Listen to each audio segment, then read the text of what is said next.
নমস্কার বন্ধুরা, অর্ণব ইলেকট্রনিক চ্যানেলের পক্ষ থেকে আজকে আপনাদের সবাইকে এই ভিডিওতে স্বাগত জানাই। বন্ধুরা, আজকে এই ভিডিওতে ইম্পর্টেন্ট আপডেট নিয়ে কথা বলবো। ভোটে নিষিদ্ধ করা হলো বাইক বা স্কুটি।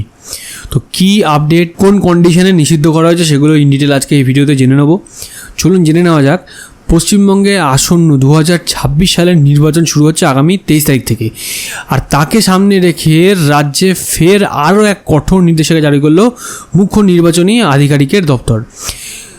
ভোট প্রক্রিয়াকে স্বাভাবিক আর হিংসামুক্ত রাখতে এবার মোটরসাইকেল চলাচল ও বাইক র্যালির উপরে একাধিক বিধিনিষেধ আরোপ করল সংশ্লিষ্ট দপ্তর। গতকাল প্রকাশিত একটা বিজ্ঞপ্তিতে জানানো হয়েছে ভোটের 2 দিন আগে থেকে এই নিয়ম লাগু করা হবে। বিজ্ঞপ্তিতে স্পষ্ট লেখা হয়েছে ভোটের 2 দিন আগে থেকে ও ভোটের দিন এই নিয়ম মানতে হবে। 2 দিন আগে কোনো রকম কোনো বাইক র্যালি করা যাবে না। সন্ধ্যে 6টা থেকে সকাল 6টা পর্যন্ত মোটরসাইকেল চালানো সম্পূর্ণ নিষিদ্ধ থাকবে। তবে চিকিৎসা সংক্রান্ত জরুরি প্রয়োজন বা পারিবারিক জরুরি পরিস্থিতিতে ছাড় দেওয়া হবে। এছাড়াও ভোটের 2 দিন আগে থেকে সকাল 6টা থেকে সন্ধ্যে 6টা পর্যন্ত মোটরসাইকেলের পিছনে কোনো আরোহীকে বসানো যাবে না। তবে জরুরি প্রয়োজনে যেমন চিকিৎসা পরিষেবা বা স্কুল পড়ুয়াদের আনা নেওয়ার ক্ষেত্রে এই ছাড় দেওয়া হবে। আর ভোটের দিন সকাল 6টা থেকে সন্ধ্যে 6টা পর্যন্ত শুধুমাত্র পারিবারিক প্রয়োজনে মোটরসাইকেলের পিছনে আরোহীকে বসানোর অনুমতি দেওয়া হয়েছে।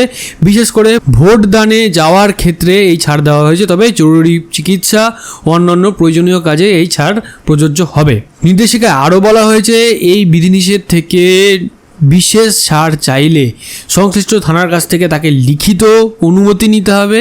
জেলা প্রশাসন ও পুলিশকে এই নিয়ম কঠোরভাবে কার্যকর করার নির্দেশ দেওয়া হয়েছে। পাশাপাশি প্রিন্ট, ইলেকট্রনিক্স ও সোশ্যাল মিডিয়ার মাধ্যমে এই নির্দেশিকা ব্যাপকভাবে প্রচারের কথাও কিন্তু বলা হয়েছে। তো বন্ধুরা, যেটা এখানে বলা হয়েছে যে ভোটের দিন প্লাস ভোটের 2 দিন আগে থেকে বাইকের অ্যাক্টিভিটি বা বাইক র্যালি বা বাইক রাইডিং এগুলোকে কিন্তু রেস্ট্রিক্ট করা হয়েছে। কোনো জরুরি পরিষেবা ছাড়া বাইকে কোনো ডাবল ক্যারি করতে পারবেন না বা কোনো পিলিয়ান ক্যারি করতে পারবেন না। যদি আপনাদের কোনো রকম কোনো ইমার্জেন্সি থাকে তাহলে সেটা কিন্তু এই রেস্ট্রিকশানের বাইরে আছে। যদি কোনো ইমার্জেন্সি কিছু থাকে বা কোনো স্টুডেন্টকে আনা নেওয়ার ক্ষেত্রেও কিন্তু এই রেস্ট্রিকশানের বাইরে কিন্তু রয়েছে। বাট আননেসেসারি কাউকে বাইকের পিছনে বসিয়ে ঘোরাঘুরি করা কিন্তু এগুলো রেস্ট্রিকশানের মধ্যে কিন্তু পড়ছে।